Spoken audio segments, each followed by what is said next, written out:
During a recent guest appearance on The Couples, renowned musician Jay Durius of South Border shared a surprising trivia about the popular Filipino boy band SB19.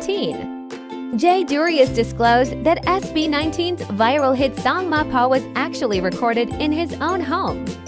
He also praised SB19 and other OPM artists' talents.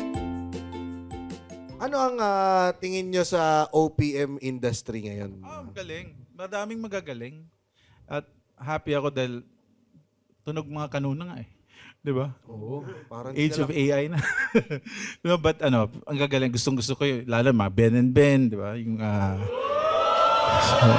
Maganda taste ko, no?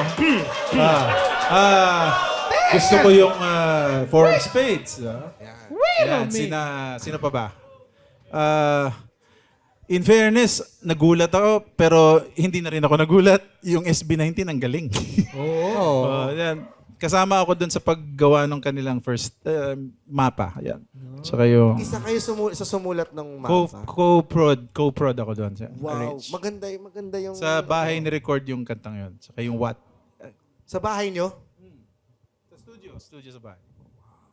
At least naalaman natin, no? Oo. Trivia. Sino pa ang tingin yung parang nakikita nyong, parang kami to nung bata? Tulog bata? Andrea Brillante. Dayonela. Okay yun. Hindi naman keyboard yun eh. Si Dayonela.